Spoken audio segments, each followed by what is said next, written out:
Diyar Gazi meşhur. Yani Diyar Gazi çerdün Diyar Gazi mezunum diyelim. Diyor Gutiyanyalı Diyar Gazi gaz fırtına. Kazakı zani. He. Oğlum aynı Diyar Gazi lekine navi bravo. Şey fırtıyı? Valla keyfe ne zaten ne kadar bir şey emşirdiğini dere diyor ne? Verdi diyor Diyar Gazi anne gaz. Eve gelmiyorsunuz. Eve de geleceğiz. He günde mecburi. O acı geleceği diye lay mala dove. He. Günde mecburi bir şekilde. Günde meberi fırtara belli bunu falan günde ne? Günde meberi set konu zani. Set tane. He. Mesela günde günde şey konek ne mi? Andırı gün çen kone ne mi? Merukay gundike pergir abi. Abi gün pergere gün. Kas şehte 7 suya girtir. Ava günde o beri geçtici bu kaya böyle de hesabı ki geçmal bu. Yani ka kes ne mi? Herkes şu genç ne man. Kokumcu gerik çun gerik anca zaten barkı çun kurbeti. Biri İstanbul, biri Ankara, biri İzmir, biri Aydın. Her birisi bir yere gitti. Kimse buradan kalmadı. Benim dedem, babam, amcalarım ilk yaşadığı yer burası. Ya burası bir 100 yıllık bir evdir ha. Burası bir 100 yıllık. Yaşadığımız yer buradır. Dedelerimiz burada yaşadı. Biz yaşadık.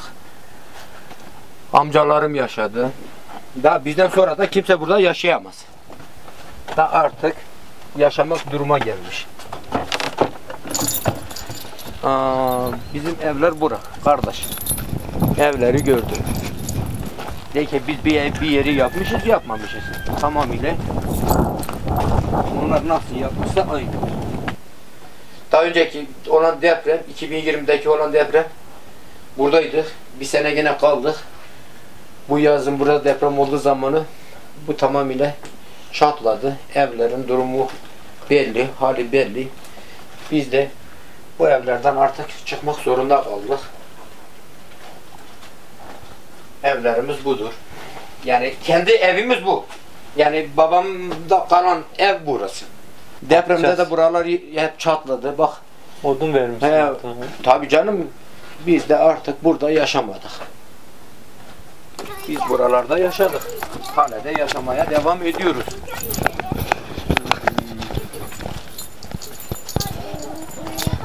Dışarıda da bunlara bak. Bu da bizim köyüm. Eskide konmuş yani mal koymuşlar. Mal mı vardı eskiden? Eskide yani bura konmuş. Yani benim şimdiki oturduğumuz yer yani bura. Eskide mal koymuşlar yani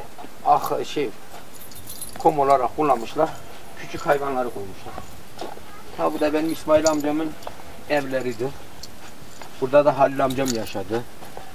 Ben gördüm göreli hep Halil amcam yaşadı. Daha kimse de onlardan kimse yaşamadı. Süleyman amcam zaten şeyde yaşadı.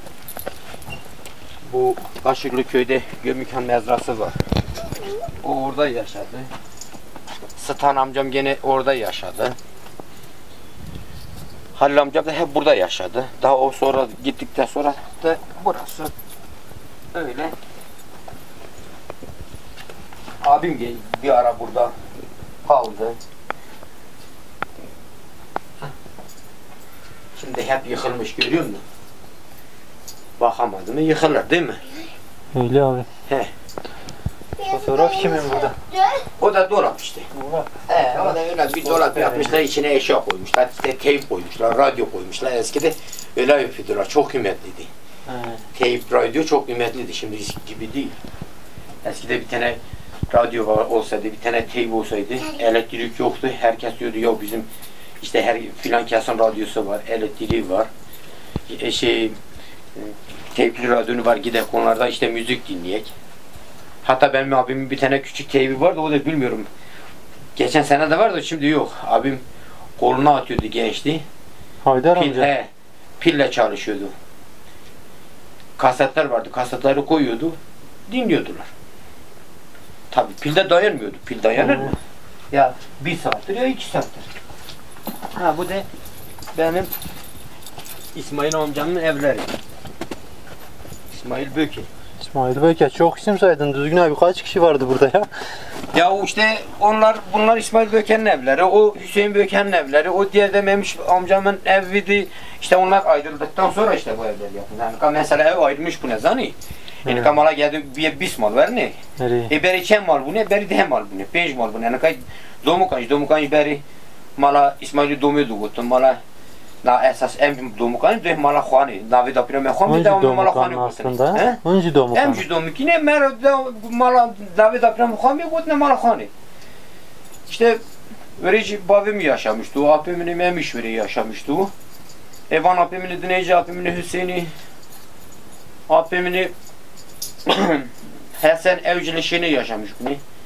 Evde veri bu ne? Döve derece abimin Hüseyin Barkırhat vara.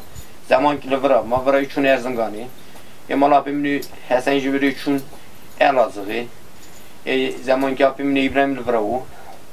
Ev veri üçün Maraş'e. Maraş'e hatta Vederat sekini. Salküdü yanı Vederat abimin İbrahim sekini evden üçün evi ki. Evci üçün Erzingani. Abimin Mehmet ev. Evcil veri yaşamış bu. Her yekcik yaşamış bunu. He. Çünkü her der ya abim. He. Her der şunu. Tabii. Mala apemine Cuvan Khani Ongunda o çünkü akım tegu apemine memiş çeviri. Evcil veri bun. Evcil veri bun barkı çünkü gomukan. Apemine Seleman çünkü gomukan. Apemine Sıtlı gomukan bu. Goma caydağa verdi. Ev çünkü goma xatun. Ne vereceği hatun çünkü Khasi khara şun gördün. İşte hep böyle. Böyle yaşadık. Karaca gibi de bir köy yok. Karaca gerçekten. Karaca gibi bir köy yok. Karaca niye bir köy yok? Karaca yine birlik beraberliği gene iyidir her köyden. Her köyden gene iyidir. Biz bazen köyleri görüyoruz. Karaca'nın gene birlik beraberliği, vatandaşlığı, hizmeti gene de iyidir.